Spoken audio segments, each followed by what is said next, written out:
Perkenalkan, nama saya Sonya Franciscan dulu. Di sini saya akan memaparkan video presentasi saya dengan judul Tindakan Preventif dan Kuratif Terhadap Keracunan Pestisida. Langsung saja kita masuk pada slide yang pertama. Petani atau pengguna tidak memiliki pengetahuan tentang kesehatan umumnya. Yang kedua, pengguna atau petani tidak memiliki informasi yang akurat dan jujur tentang pestisida.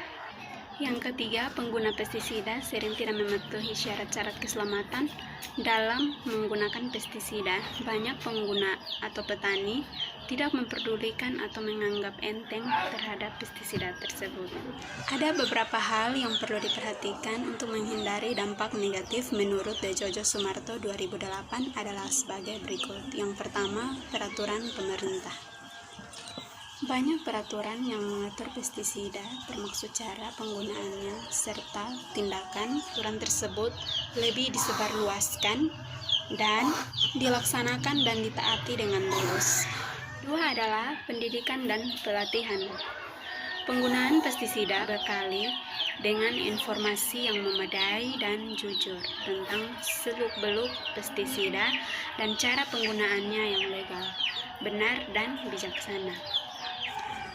Yang ketiga adalah peringatan bahaya. Setiap kemasan pestisida atau brosur yang menyertainya selalu memuat petunjuk penggunaannya, peringatan bahaya dan petunjuk serta syarat-syarat keselamatan yang dipenuhi oleh pengguna.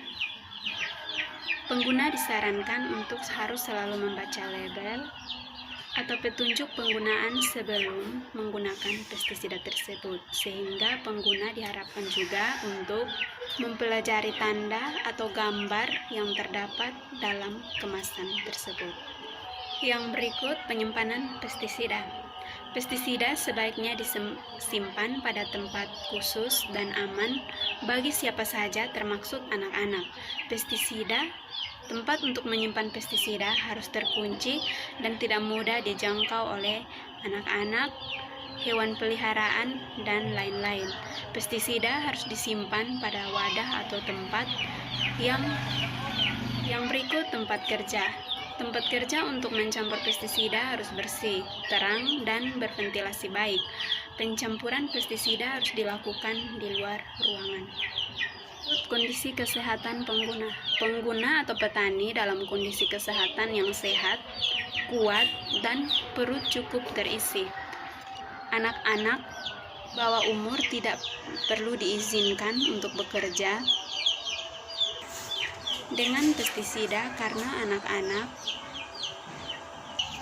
badannya masih lemah dan tidak sering peduli terhadap pestisida.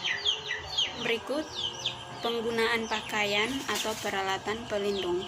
Pakaian atau peralatan pelindung tubuh harus dipakai bukan saja pada waktu aplikasi, tetapi sejak mulai mencuci dan mencampur peralatan aplikasi, sesudah aplikasi selesai.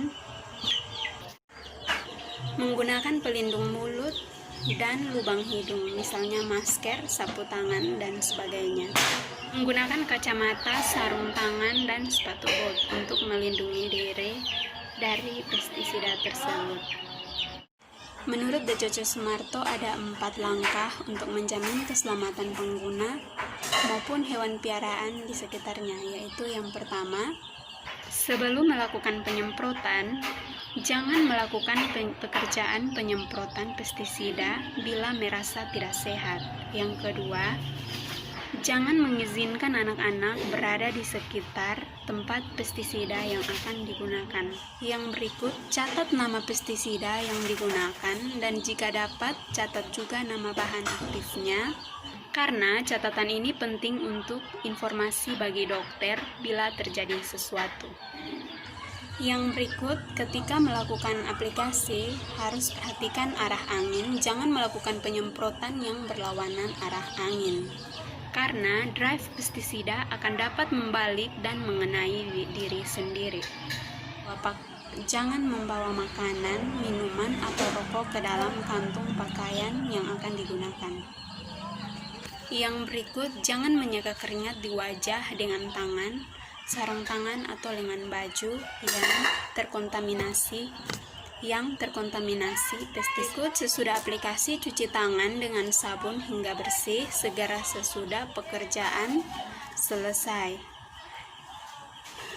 Yang berikut, setelah sampai di rumah dan ganti pakaian kerja dengan pakaian sehari-hari.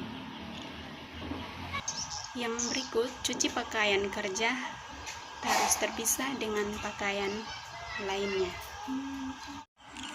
Yang berikut, Sudarmo 1988 mengelompokkan tanda dan gejala keracunan pestisida ke dalam 6 kelompok senyawa kimia penyusunnya, yaitu yang pertama, tanda dan keracunannya yaitu sakit kepala, pusing, mual, muntah-muntah, diare, badan lemah, gugup, gemetar, serta kejang-kejang dan hilang kesadaran.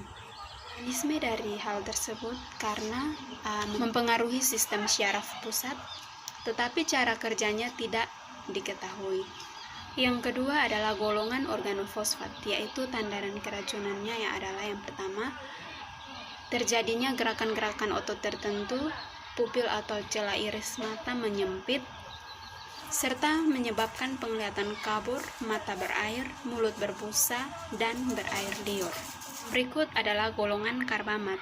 Adalah yang pertama, sama seperti dari golongan organofosfat, yaitu menghambat enzim lebih singkat karena karbamat cepat terurai di dalam air. Berikut adalah golongan hibridil, yaitu keracunan baru terjadi setelah 24-72 jam dan bersifat ringan. Adalah golongan arsen. Golongan arsen yaitu terjadinya nyeri perut, muntah dan diare, sakit kepala, pusing, dan sering mengeluarkan ludah.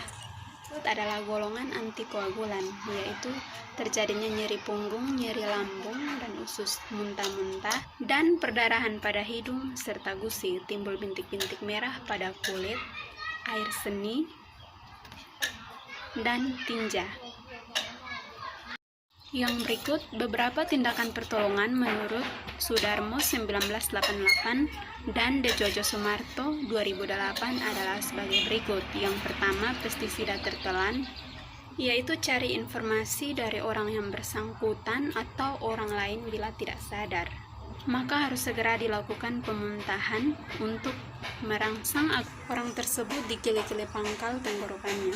Sudah berhasil dimuntahkan, orang tersebut diberikan karbon aktif yang khusus menderita keracunan. Yang berikut, bawa segera keracunan penderita tersebut ke puskesmas atau dokter yang ada pada kulit, yaitu tindakan darurat bila kulit terkontaminasi pestisida adalah yang pertama, buka pakaian kerja yang terkontaminasi dan segera mandi dengan air dan sabun sebanyak mungkin. Makin cepat penderita kontaminasi, maka akan berkurang pestisida yang mengkontaminasi kulit. Berikut, keringkan handuk dengan tubuh dengan handuk yang kering dan bersih. Yang berikut, apabila mata terkena pestisida pada saat mencampur atau pada saat menyemprot, itu yang pertama, cuci mata segera dengan air yang bersih yang mengalir selama kurang lebih 15 menit. Berikut, tutup mata dengan kain kasa yang bersih. Jika mata tersebut masih merasakan hal yang sama, maka segera berobatlah ke dokter. Berikut, pestisida terhisap lewat pernapasan, yaitu yang pertama, bila menjauhi tempat kerja